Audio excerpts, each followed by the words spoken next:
Sumber Romo Asi Syukur PR.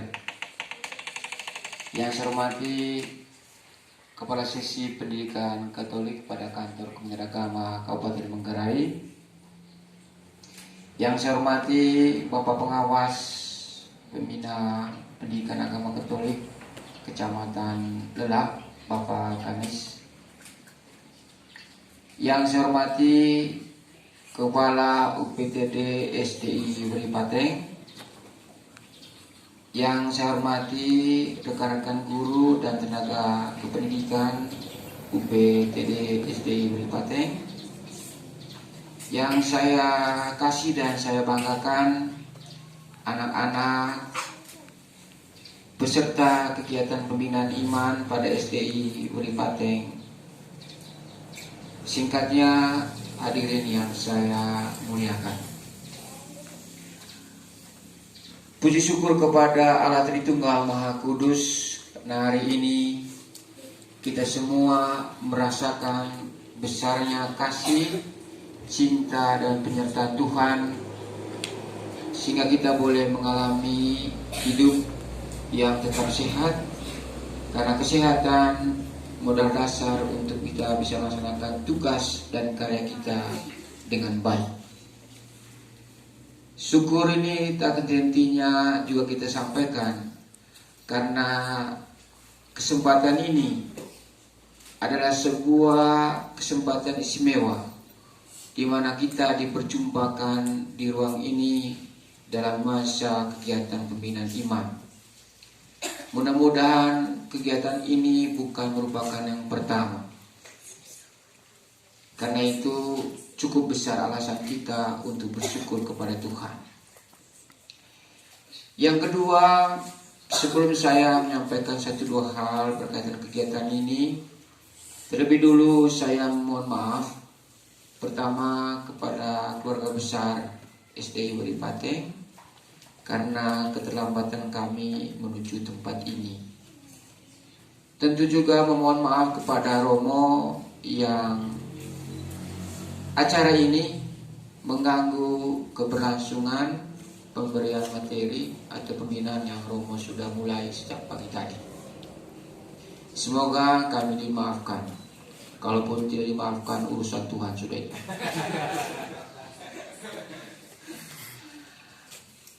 Baik, panitia meminta kami omong titik tentang moderasi beragama. Kalau tentang moderasi beragama ini mungkin hal baru untuk anak-anak, tetapi mungkin apa yang saya omong ini lebih ditujukan kepada Bapak Ibu guru, sehingga dalam mendampingi anak ke depan, filosofi moderasi beragama ini dalam rangka merawat kebersamaan dan kesatuan NKRI menjadi juga perhatian kita dalam pembinaan anak, pembentukan karakter, dan istimewa dalam pendidikan yang kita jalankan di tempat ini.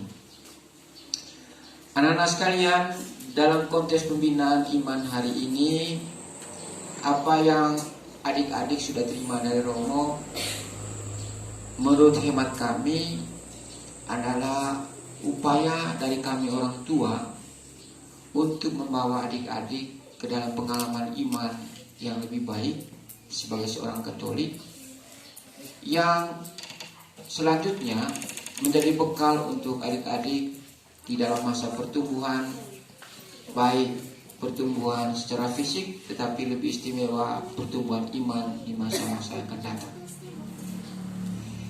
Omong tentang moderasi beragama memang sebenarnya omong tentang bagaimana kita menjalankan iman kita sambil tidak mengatakan bahwa iman orang lain itu tidak baik.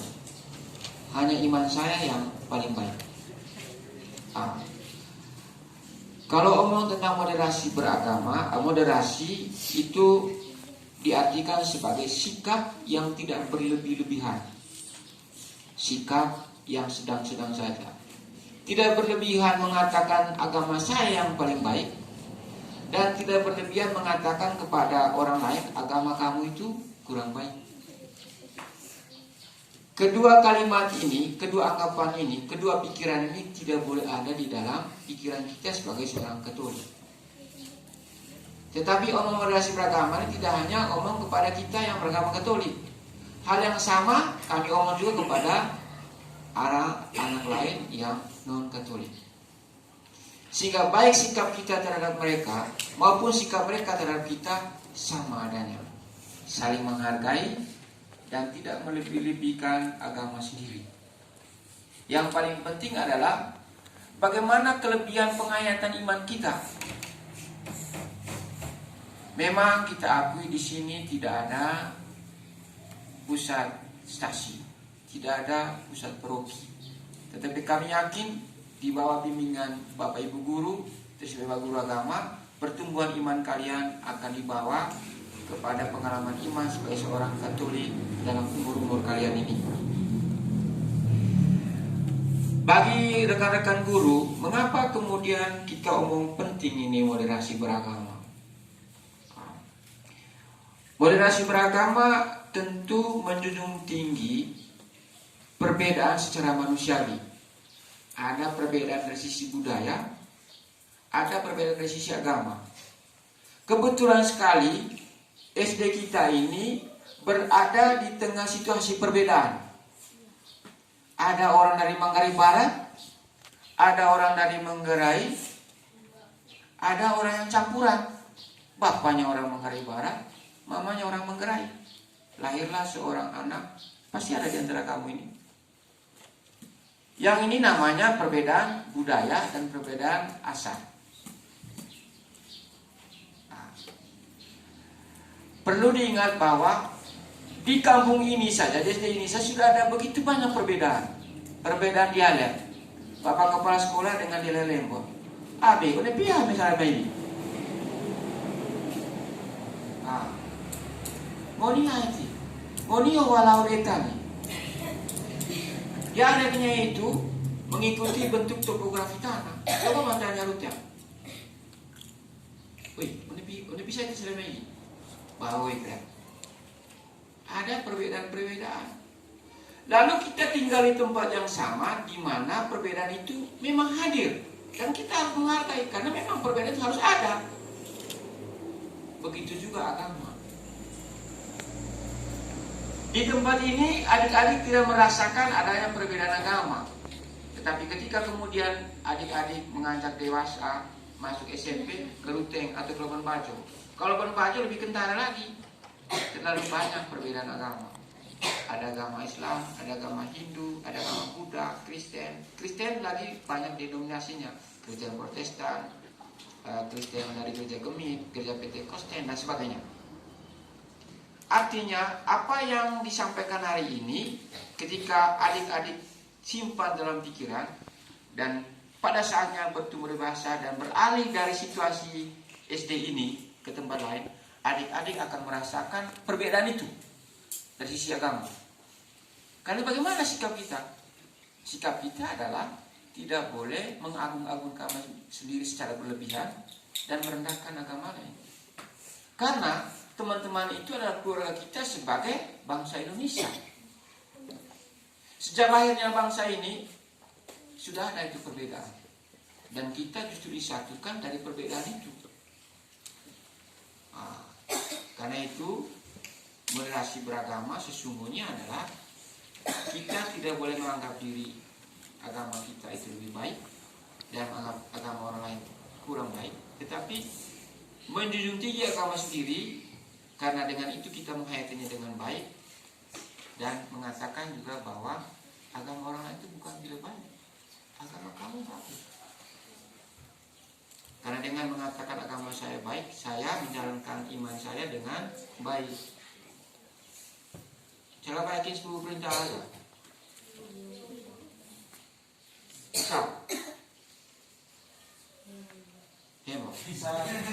Satu. 10 perintah Allah nomor 1 apa? Kau ngerti? Iya. Yang kedua itu.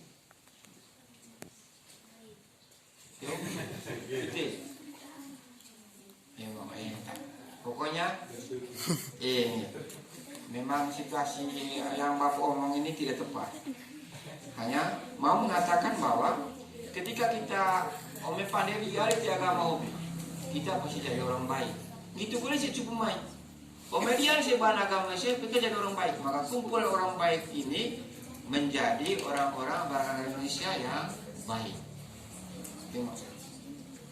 Karena itu Bapak Ibu guru yang saya hormati, dengan ini saya mengatakan bahwa kita di sekolah mesti mengembangkan budaya lokal sekolah.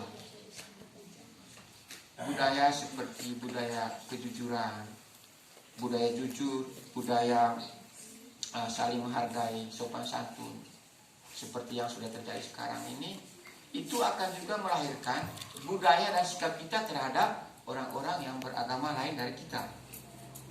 Ketika kita tanamkan budaya sopan, jujur, kemudian suka berdamai dengan orang lain, maka perbedaan yang tadi kita sebut dari sisi agama akan tidak kentara. Yang kentara adalah kita satu keluarga besar sebagai orang Manggarai, orang Manggarai Barat, orang NTT, orang Indonesia.